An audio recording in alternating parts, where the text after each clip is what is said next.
It was 11 degrees outside, and the woman on the bank steps wasn't crying. That's what stopped him. People cry when their world ends. They scream. They call someone. They do something.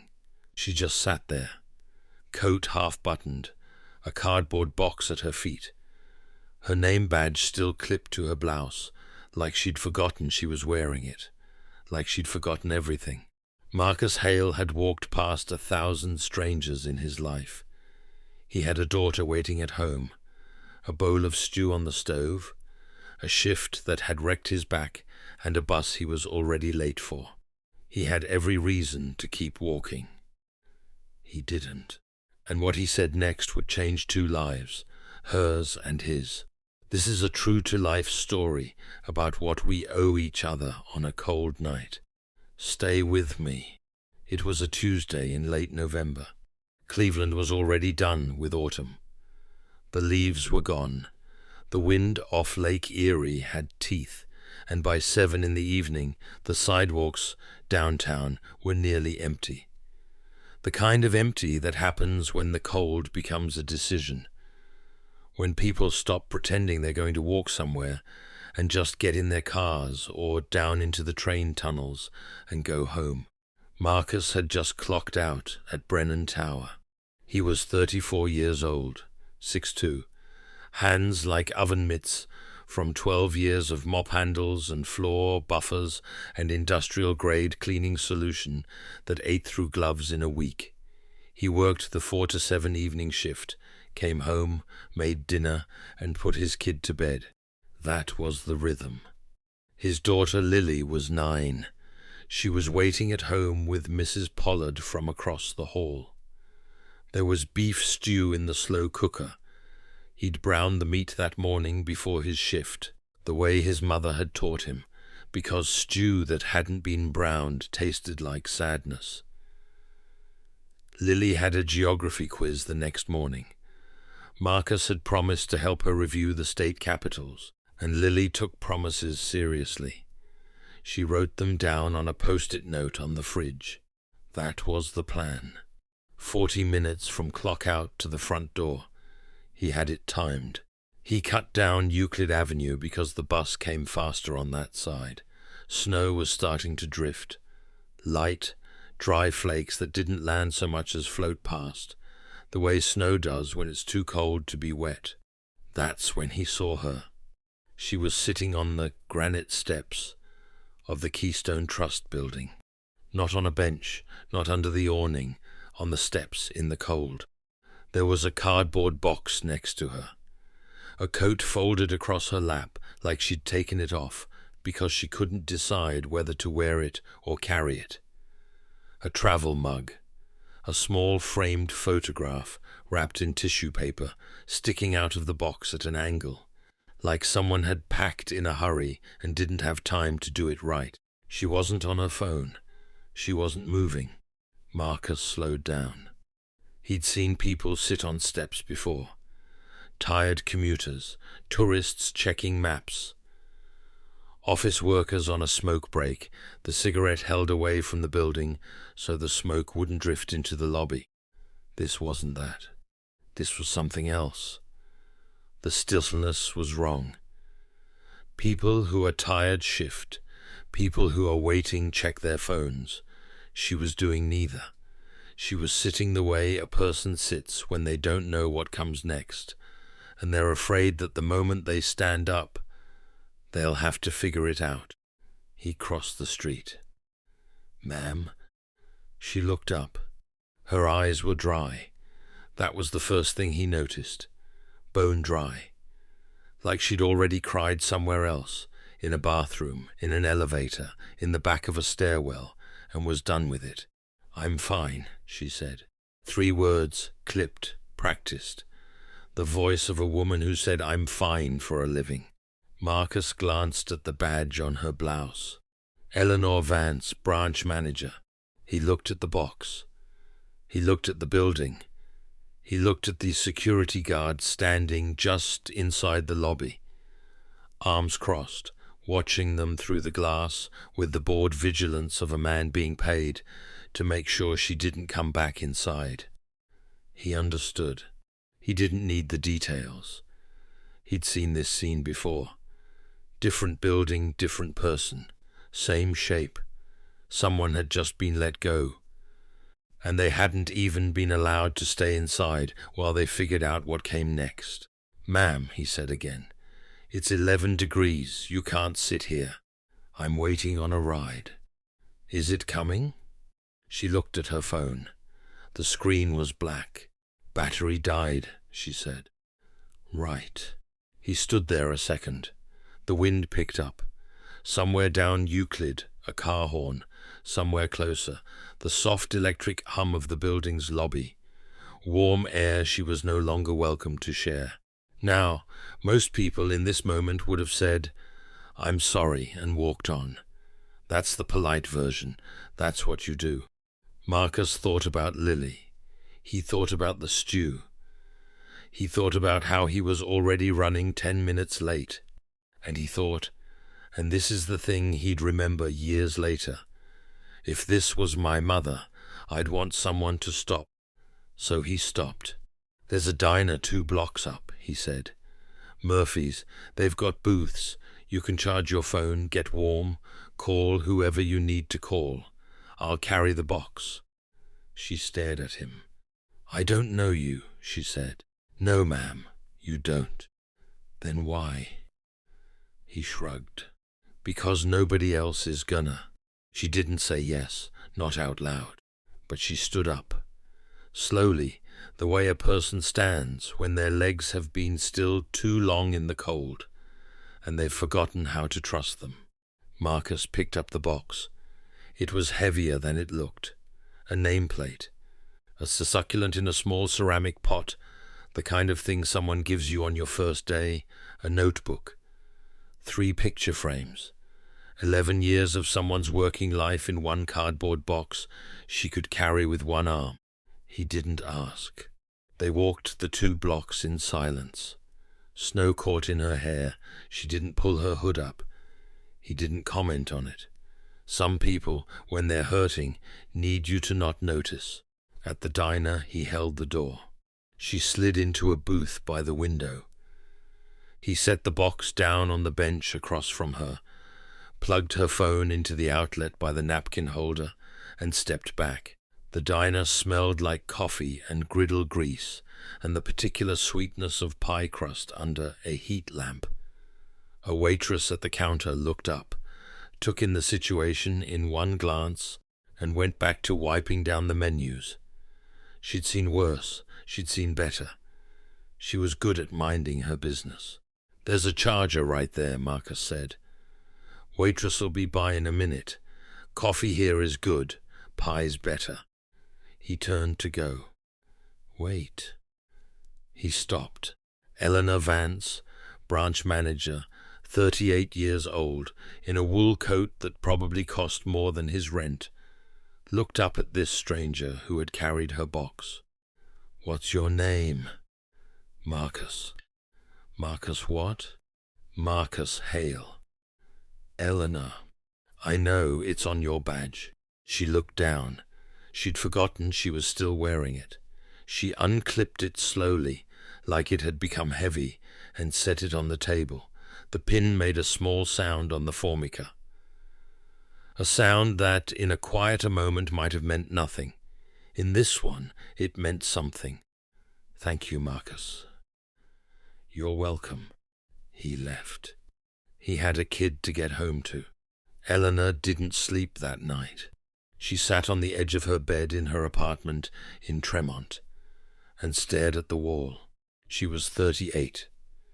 She had spent 11 years at Keystone Trust. She had started as a teller, the kind that smiled at every customer and remembered their kids' names because that was the job. She had earned every promotion. She had sat through compliance trainings in fluorescent conference rooms and management seminars in suburban hotels and quarterly reviews, where men in better suits than hers had told her she was high potential. She managed a branch with 16 employees, and $340 million in deposits. That afternoon, her regional director, a man named Whitaker, had called her into the conference room. He had a folder. He told her, in the careful language people use when they're firing you, that there had been complaints, that her management style was being reviewed, that the bank had decided to go in a different direction. He used the word unfortunately 4 times. Eleanor knew what was actually happening. She had refused 2 months earlier to approve a loan package for a developer who happened to be Whitaker's college roommate. The numbers didn't work, the collateral was inflated. The repayment schedule assumed a tenant occupancy rate that hadn't been seen in that part of Cleveland since 2007. She'd documented why. She'd written a memo. She'd said no. Now she was going in a different direction. Security had escorted her to her desk. She had 20 minutes to pack. Her key card was deactivated before she reached the lobby. She knew because she heard the small click in the badge reader as she walked the conference room. A sound she'd heard 1,000 times signaling access, now signaling its absence. And then she had sat down on the steps, because her car was in the parking garage, and the parking garage required her keycard, and her keycard was in a plastic bag in Whitaker's office, with her stapler and her desk plant and the ceramic mug her sisters had given her 3 Christmases ago that said, "World's okayest banker." She had tried to call a cab. Her phone died. The cold drained the battery faster than she expected, and she hadn't charged it that morning because she'd had no reason to think she'd need to. She had tried to think. Her brain wouldn't work, so she just sat. And then a man in a janitor's uniform had appeared and said, "You can't sit here." And he had said it not like a security guard, not like a stranger telling her to move along, not like someone performing concern for the optics. He had said it like he was worried about her. Eleanor had not been worried about by a stranger in a very, very long time. Her career had been built on the opposite, on being the one who handled things, on being the woman whose name appeared on the after-hours emergency contact list, on being competent in a way that meant nobody ever had to ask if she was okay. She had never minded that, had been proud of it, actually, until tonight. Until tonight, when the question had been useful, and there had been no one trained to ask it. And then there was. That was why she couldn't sleep. The next morning, Eleanor put on a different coat and went looking for Marcus Hale. She didn't know why. She told herself she wanted to repay him, buy him a coffee, slip him $50, something clean and finished, something that fit inside a transaction. That was the story she told herself. But the truth she only admitted later, was that she had been treated like a problem for the last 16 hours, and one person had treated her like a human being, and she needed to look him in the face one more time to make sure he was real. She started at the diner. The waitress remembered her. The lady with the box. "He's a regular. Marcus, sure, comes in maybe once a week, real quiet, tips good. Do you know where he works?" The waitress hesitated. She had the kind of face that said she was used to people asking after men, and she'd learned to be careful about who she answered for. "Ma'am, I don't really." "I'm not." Eleanor stopped, tried again. "He helped me last night. I just want to thank him properly." The waitress studied her face for a moment. Then she said, "Brennan Tower. He runs the cleaning crew there. Evenings." Eleanor walked the 4 blocks to Brennan Tower. The day shift didn't know him. Of course they didn't. The day shift never knew the night shift. They worked in the same building and lived in different countries. She left a note at the front desk. Marcus, please call me when you can. I owe you more than coffee.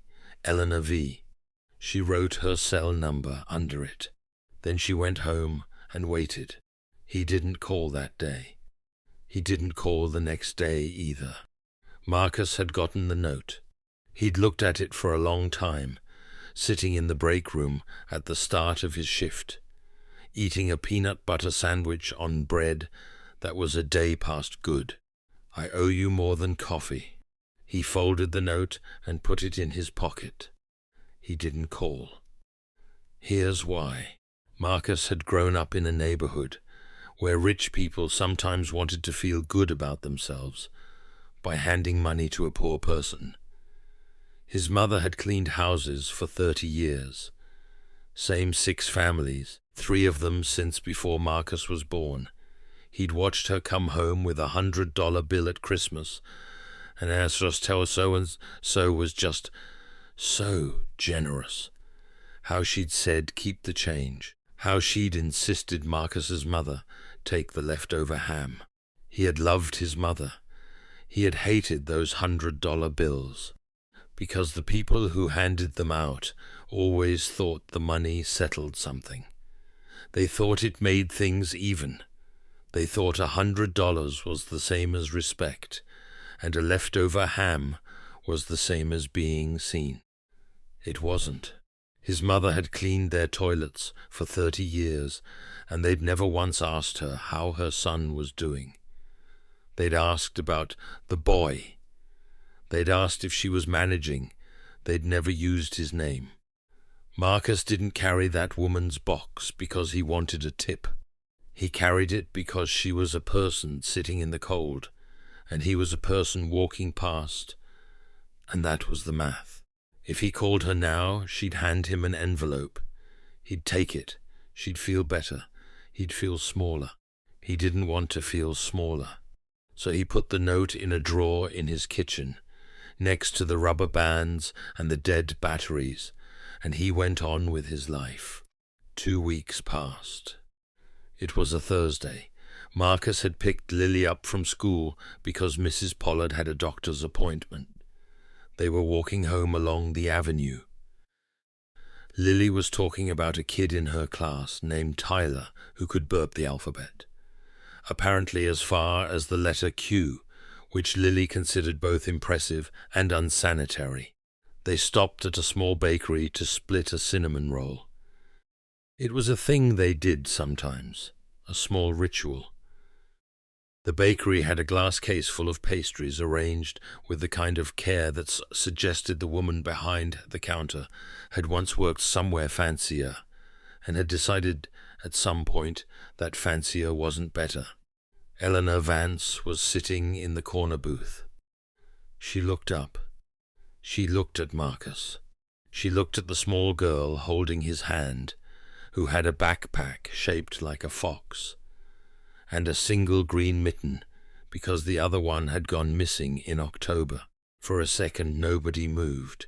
Then Lily, who didn't know any of this, said, "Daddy, can we get the kind with raisins?" Marcus said, "Yeah, baby, go pick." Lily went to the counter. Eleanor said quietly, "You didn't call." "No, ma'am." "Why?" He thought about how to answer. "Because you didn't owe me anything," he said.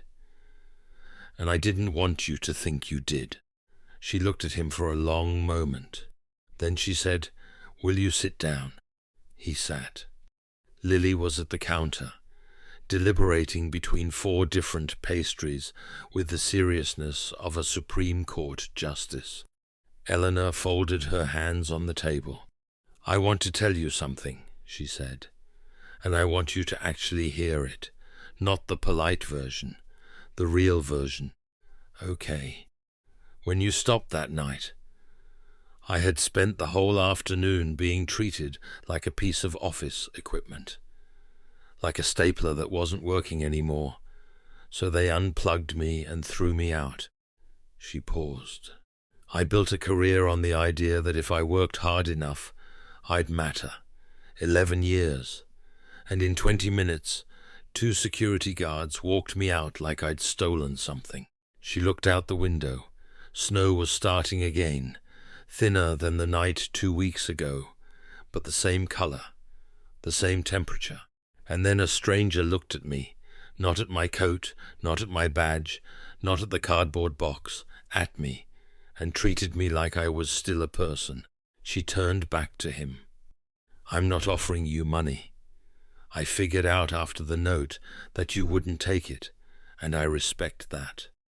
Okay. What I want to offer you is honesty. Can I do that?" "Yeah. I'm starting something. A small thing. I've spent 11 years approving and denying loans for people, and I'm tired of the deny side being the easy side. There's a real gap in this city for short-term lending to working people, folks who need $800 to fix a transmission so they can get to work. The bank doesn't touch that. The payday places eat them alive at 400% interest." She paused. "I want to start a community lender, small, honest, real interest rates, real underwriting. I have the savings to seed it. I have the licensing knowledge. I have the contacts." She looked at him. "What I don't have is somebody who actually knows what working people's lives look like, who can sit across from a guy who needs $800 and not see a credit score, see a person." Marcus didn't answer right away. Lily came back with a cinnamon roll the size of her face. "Daddy, look. That's a beauty, baby." Lily noticed Eleanor for the first time. "Hi, I'm Lily. I'm 9. I'm Eleanor. I'm 38. That's old." "It is, but not super old." "Thank you, Lily." Marcus looked at Eleanor. "You're not offering me a job because I helped you that night?" "No." "You sure?" "Marcus, I've been a hiring manager for 11 years. I've interviewed maybe 400 people. I'm offering you a job because in the worst hour of my professional life, you saw me clearly. And I have spent 2 weeks thinking about the fact that the man who saw me clearly is the man I want sitting on the other side of that desk." She paused. "That's not gratitude. That's a hiring decision." He sat with it. "Can I think about it?" "Take all the time you need." Marcus didn't say yes for 3 weeks. This is the part of the story that doesn't usually get told. In stories like this, the kind you watch on a Saturday with a bowl of popcorn, the working-class hero gets the offer, hugs his daughter, and shows up Monday in a borrowed tie. Cue the music, roll credits. Real life is slower than that. Marcus was scared. He was 34 years old. He had cleaned floors for 12 years. He was good at cleaning floors. He knew the chemicals, which ones bleached, and which ones just smelled like they bleached, which ones you had to ventilate for, and which ones you didn't, which ones turned a marble lobby into glass, and which ones left streaks no matter what. He knew the equipment. He knew the routes. He could clock in, do a 40,000 square foot floor in 3 hours, and clock out without thinking about it once. He had health insurance through the building. He had seniority. He had Mrs. Pollard next door, who watched Lily on his shifts and never charged him a dime, because Mrs. Pollard had outlived a husband and 2 cats and didn't need money. She needed company. He had a life that worked. A new job. A job in an office, a job where he had to wear a button-down shirt and talk to strangers and learn lending regulations. That wasn't a step up, not in his head. That was a cliff. What if he couldn't do it? What if he showed up, and he was the dumbest person in the room, and Eleanor realized she'd made a mistake? What if he quit his janitor job, and the new thing fell apart in 6th and he was 34 with no income and a kid who needed shoes? He stood in front of his bedroom mirror one Sunday, holding a button-down shirt his brother had left at his apartment 2 years ago and never come back for. White cotton, decent collar, a small grease stain on the cuff he'd never been able to get out. He held it up to his shoulders. The shoulders were too narrow. He folded it back up and put it in the drawer. He talked to Mrs. Pollard about it. She was 71. She'd taught 5th grade for 38 years before she retired. She'd seen a lot of Marcuses. "What does Lily think?" she asked. "Haven't told her." "Why not?" "Because if I tell her and then I say no, she'll be disappointed." Mrs. Pollard set down her tea. "Marcus," she said, "you're not protecting her. You're protecting yourself." He didn't answer. "Tell the girl. She's smart. She gets a vote." So he told Lily. He told her at dinner. He laid it out simple. "There's a lady. She wants me to work at a new place. It's office work. I'd wear different clothes. I might be home earlier some nights, later other nights. I don't know if I can do it." Lily chewed her stew thoughtfully. "Why don't you know if you can do it?" "Because I've never done it before." "Daddy." "Yeah. You taught yourself how to braid my hair when Mama died." He didn't say anything. "You did it really bad for a long time," Lily said. "Mrs. Pollard had to fix it sometimes before school. And one time I went to school with 3 braids, and they were all different sizes, and Tyler said I looked like a haystack." "I remember. But then it got better, and now it's good. Now you do the French kind." "Yeah." "So just do it bad first, then get good." He sat with that for a long time. "Daddy." "Yeah." "Is the lady nice?" He thought about Eleanor on the bank steps. Eleanor in the bakery. Eleanor saying, "That's not gratitude. That's a hiring decision." "Yeah, baby, she's nice." "Okay, then." She went back to her stew.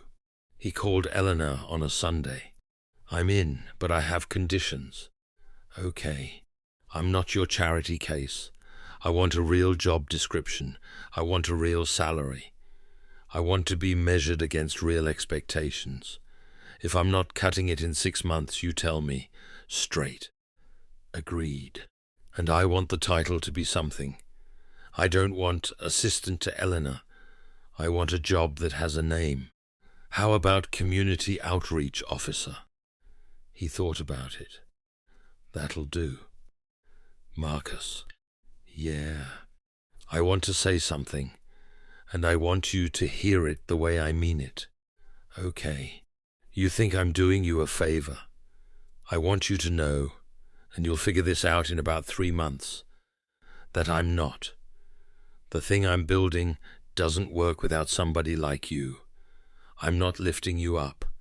I'm asking you to hold up your end of something I literally cannot do alone."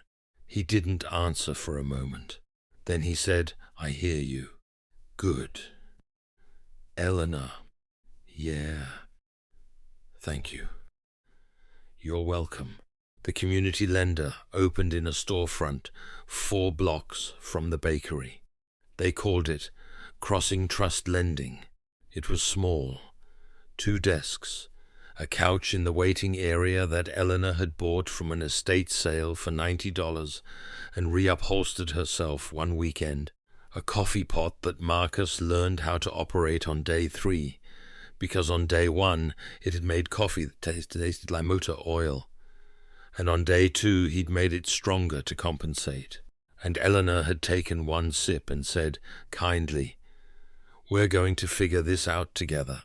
Eleanor handled the licensing, the compliance, the underwriting structure, the 1,000 small bureaucratic requirements that came with operating a financial institution in the state of Ohio, each of them a form, each of them a deadline, each of them a reason. A place like this didn't exist most places. Marcus did the thing nobody else could do. He sat across from people. He sat across from a woman who needed $1,200 for a security deposit on an apartment because she was leaving a bad marriage, and he didn't make her cry while explaining the paperwork. He let her take the form home. He told her she could come back when she was ready. He didn't ask what bad meant. He sat across from a man who'd been turned down at 3 banks for an $800 transmission loan, and he understood, without needing it explained, that the man's whole working week depended on that car. He approved it the same afternoon. The man came back 6 weeks later with the loan paid back in full and a tin of homemade peanut brittle his wife had made. Marcus shared it with Eleanor at the front desk. He sat across from a grandmother raising 2 grandkids, and he didn't make her feel small for needing $400 to keep the heat on. The first 6 months were brutal. Marcus made mistakes. He approved a loan he shouldn't have. A guy with 3 open accounts at payday lenders that he'd missed because he hadn't pulled the right report. He missed a documentation step on a form that mattered for state compliance. He mispronounced a regulatory term in front of a state auditor and the auditor. A kind man, fortunately, who'd been working in financial regulation for 22 years and had seen everything, gently corrected him without making it a thing. Eleanor corrected him too, fairly, without softening it, without making it worse than it was. She'd learned somewhere in her 11 years at Keystone that the only thing worse than being told you'd made a mistake was being told it gently while everyone in the room pretended you hadn't. He got better. By month 9, Crossing Trust had made 140 loans. The default rate was lower than the regional banks.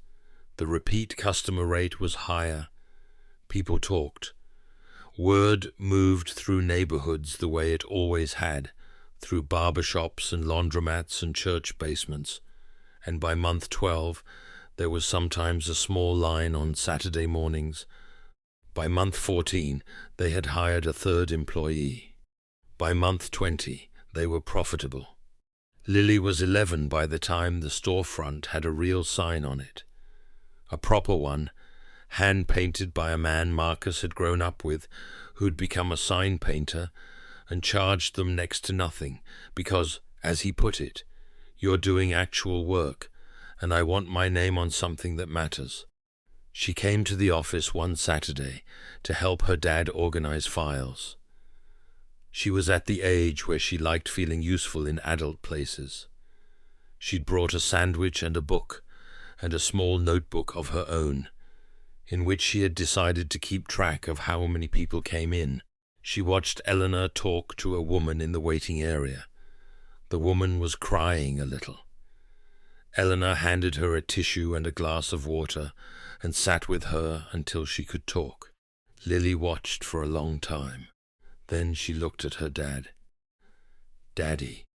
"Yeah, baby." "Why is she crying?"